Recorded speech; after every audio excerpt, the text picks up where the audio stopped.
Yes, guys, welcome back to another video. This is a pretty random one. This is a Patreon suggestion. I was asking like people on my Patreon for reactions they want, and this was one that popped up, and this sort of just grabbed me by the neck. I don't know what the hell the phrase is, but I saw it. I was like, what the fuck? This is a bit weird. Why British people can't donate blood in America? Like, because when you think of it, a lot of us are the same. Like, with I don't know, with the same ethnicity and just blood or background or whatever. It's like, yeah, I don't know what's going on here. There's probably some laws of, well, there's going to be some laws, but I don't know why, what. Maybe British blood just ain't that good.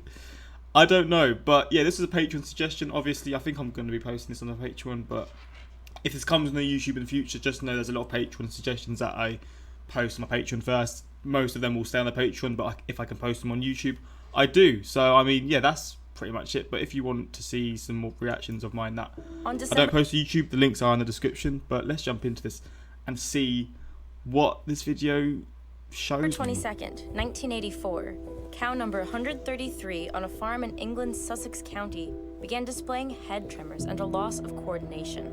It died a few months later on February 11th, 1985, while other cows began showing similar symptoms. What? But it wasn't until September of that year when a government pathologist determined that cow number 133 died from spongiform encephalopathy. That just sounds disgusting. Bovine spongiform encephalopathy, or more commonly, mad cow.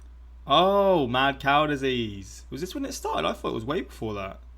This must have been a scary time as well, because imagine all the cows just started dying and there was nothing they could have done about it. We would have been screwed, man, because milk, cheese, steak, god damn, we would be screwed, man. I mean, I don't drink milk. I don't really eat cheese either. I don't really eat steak, but I know a lot of people do.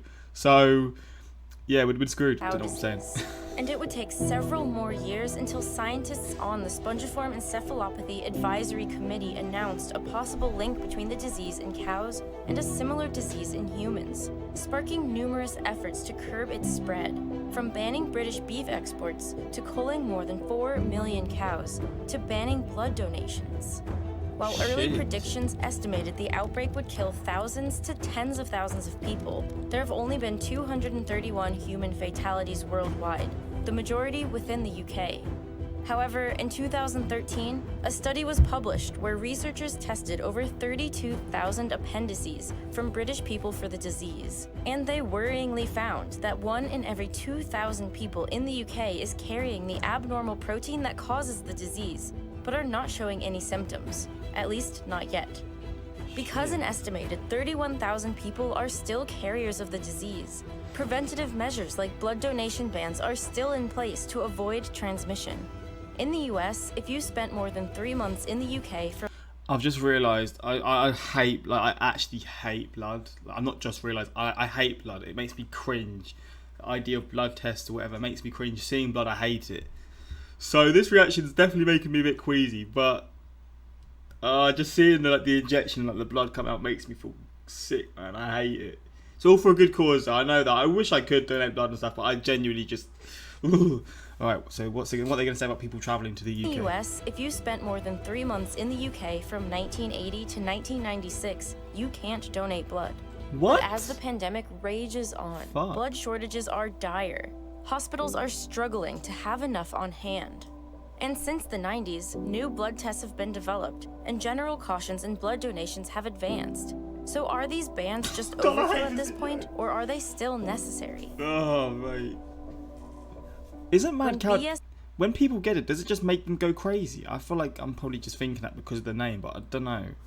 Does it make people go crazy or not? Is transmitted to humans. It's called variant Creutzfeldt-Jakob disease, or VCJD.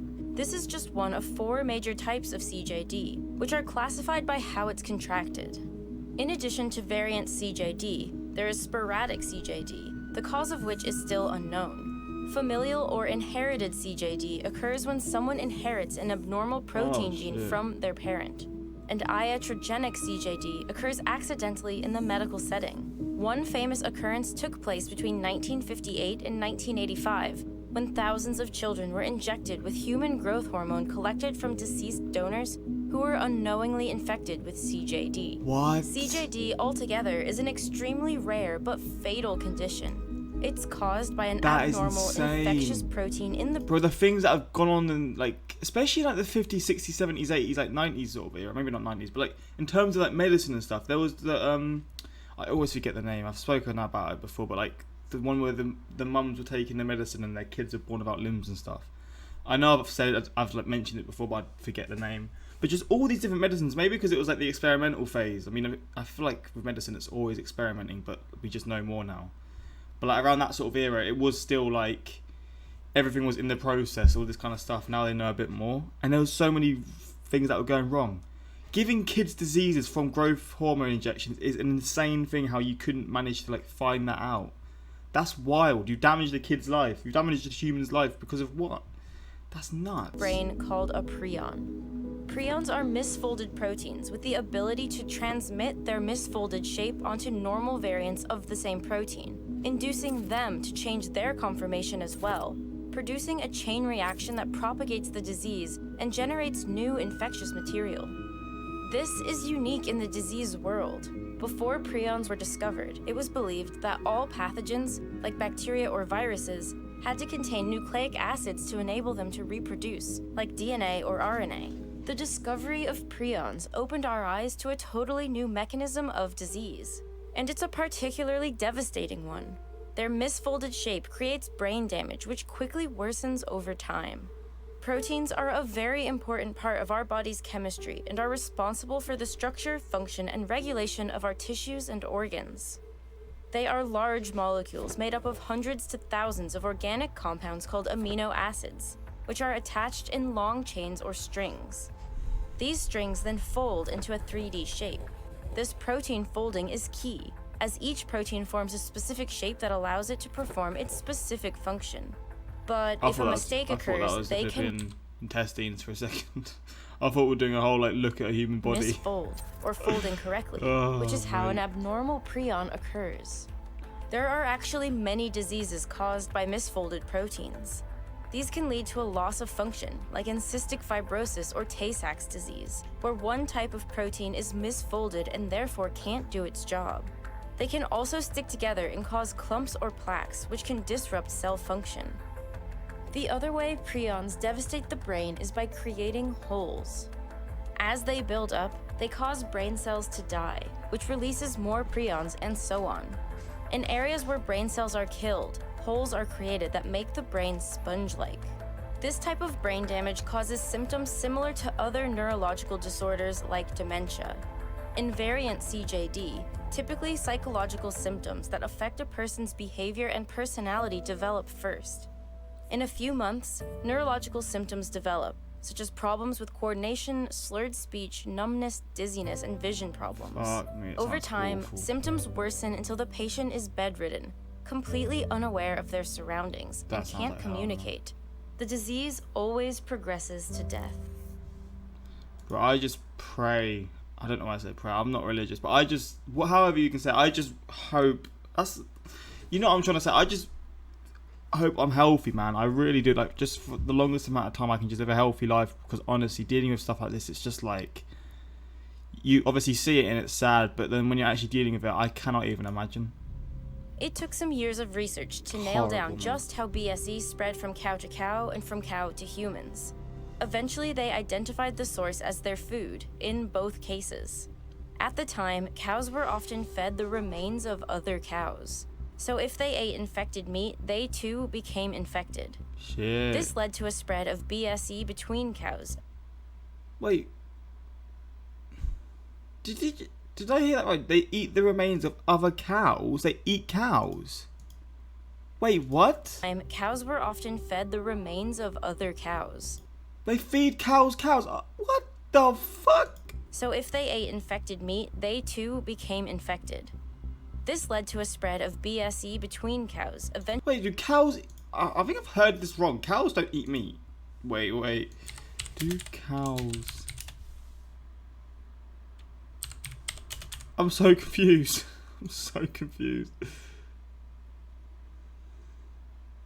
They are meat eaters. What the hell? I would have not thought that. Oh, what the Eventually fuck? reaching a peak infection rate in 1993 of 0.3% of the UK national herd. The answer: ban the feeding of meat and bone mix to farm animals. Likewise, humans who ate beef containing infected nerve tissue contracted VCJD. Wow. While initially it was thought that humans weren't affected by the disease, once it was made clear that they were, bans were quickly placed on British beef exports, cattle over a certain age were banned from the food chain, and at-risk cows were culled. But eating infected beef isn't the only way humans can get VCJD. And this is where the blood bans come in. There were 4 cases in the UK where a patient contracted it after receiving a blood transfusion. What? Quickly, blood donation bans were put in place in countries like the From what I'm seeing so far, I can fully understand this, man. I can fully understand this 100%. US, Canada, and Australia, where people who have spent several months in the UK in the 80s and 90s are not allowed to donate blood. Man. This seems like a broad stroke to ban millions of possible donors from just 4 instances of blood transmission. But for a long time, it's been necessary because it's difficult to know for sure if someone has VCJD. There is no blood test that can simply tell you if you have it. Typically, a diagnosis is made by considering the patient's symptoms and through neurological tests like an MRI, which could show abnormalities typical of VCJD. But even then, it's not conclusive. The only way to confirm a diagnosis is by analyzing the patient's brain tissue, which can only be done after they've died. So scientists are setting their sights here. If there was a way to test for VCJD in living patients, then the ban could, in theory, be permanently lifted. Because prion proteins are primarily found in the brain, they're hard to detect in blood. So researchers have developed a method to amplify the prions in blood samples called protein misfolding cyclic amplification, or PMCA. It works by taking advantage of the infectious prion's natural tendency to convert normal proteins into an abnormal state. They did this by combining healthy proteins with a small amount of infectious prions and agitating the mixture with sound waves. The sound waves broke up the chunks of infectious prions, helping them to meet and infect normal proteins. Studies have shown that this method can accurately detect VCJD in human blood samples and even distinguish it from other types of neurological disorders, including sporadic CJD. In a 2016 study, it was found to correctly identify those with or without the disease 100% of the time. It can even detect it in patients who aren't showing any symptoms. In another study published in 2016, their test detected VCJD prions in 2 patients, 1.3 and 2.6 years before they began showing any signs of the disease. Madness. While these results are extremely promising, it's still early days. A clinically available blood test has yet to be released. Nevertheless, some scientists think it's time to rethink the bans on blood donations, especially with the implementation of safety measures like leukoreduction, a process which removes white blood cells from blood, since white blood cells sometimes carry pathogens. Methods like this have already helped to change the donation regulations in many countries around those who are at high risk of sexually transmitted diseases like HIV and AIDS. Increasing the number of potential donors is even more of a priority with the... I know, bro, like, it's mad. I think I've actually got a phobia of, like, blood tests and stuff, because I'm seeing this, and it makes me feel like, in my head, I'm like... I get the idea of like one day everyone has it. You're gonna be stuck in hospital. You're gonna have like blood hooked up to you and stuff to help you pretty much. And it just I don't like it, man. Like watching this video of it is so interesting, and I enjoy learning this stuff. But at the same time, I'm seeing all these blood and these needles in people's veins, and is that? I think I have got a phobia of like blood tests and stuff. I mean, I've had one recently, and I will get them done like. When I need to, I do get them done, and I'll literally just, when it happens, I'll just literally close my eyes and just clench my fists up as much as I can, and then wait for it to be done. The idea, cause I'm lucky, I've got veins that pop up quite well, so it's easier to find them. But the idea of like getting a doctor who keeps missing it, don't say that, man. Comment down below your worst blood test situations. With doctors just trying to find the vein and not... Oh my god, don't do that to me, man. The current blood shortage is caused by the COVID-19 pandemic. Since the pandemic began, there have been alarming shortages of blood supplies. For one American blood center, 31% of their locations have a 1-day supply or less. Luckily, changes have begun. In 2019, the Irish Blood Transfusion Service lifted their ban, enabling some 10,000 individuals to now donate blood. And in 2020, the FDA lifted their ban on US military veterans who served in Europe, now allowing 4.4 million more people to donate. With more testing and trials, soon this catch-all ban should be lifted in the US, saving hundreds of thousands of lives with much-needed blood.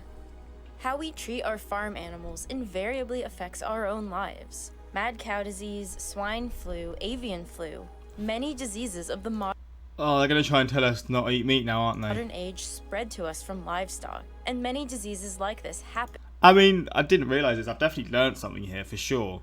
And I've been, like, recently I've been eating a lot more beef because it's cheaper than, like, salmon and stuff, and it's easy to cook. And it tastes good. And it's got a lot of protein. So, yeah, I'm still probably going to do it, but it's definitely a thought to have. But, yeah, this isn't going to sway me. At the end of the day, man, it still tastes good. I'm saying this, but then when it actually comes to it, I'm going to be the one stuck in this situation. So due to poor and overcrowded conditions in which we keep these animals. This is true, obviously. I can't disagree with this. And I've noticed in a lot of British shops, they're not selling like the cheap eggs, or in certain shops, they're not selling the cheap eggs, which are the ones where the chickens were kept in the worst conditions. They're selling the eggs that cost more, but it means the chickens are like living better lives and stuff, which I think is a good thing, to be honest. I mean, you can't really say anything is wrong with that at all. I mean, there's not. It just means it's a bit more pricey in certain shops. Keeping the animals healthy will in turn keep us healthy. Ending the practice of feeding cows to other cows was a solid step in the right direction. But there are still a lot of other bad practices, like pumping them full of antibiotics, that need to come to an end.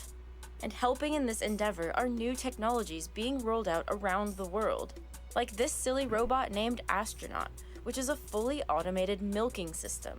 It lets the cows decide when they want to get milked, with no human input required, along with cleaning the udder before the milking process. Being milked more often means the cows get sick less often, they get fewer infections and thus need fewer antibiotics. To learn more about this elegant solution, you should watch Milking Robots for Healthier Cows on Curiosity Stream. Well, going to the ad, you know, this is an interesting video. I enjoyed this. It's common practice to feed deceased cows to other cows. I guess you learn something new every day. Yeah, that's mental. Other animals eating other animals. I don't know how I'd feel about eating that meat in general. But when it's a dead animal and it's the same animal, like, I'm sort of like, what is going on here? Like, that's nuts. I didn't even know cows ate meat. Oh, that's blew my mind. But yeah, hopefully you enjoyed this. For the Patreon reaction, for the Patreon suggestion, appreciate it. I did enjoy it. I know I was looking away a bit. That's just me, man. I just cringe at looking at certain things. But I did enjoy this reaction, and it was definitely something to learn. But yeah, if you want more of the stuff, let me know in the comments. If you want to see some more reactions of mine, go to my Patreon. Links are there. And you can suggest me some videos in future. But yeah, until next time, like, subscribe. I'm saying like, subscribe. I might post this onto YouTube later. So yeah, like, subscribe, and peace.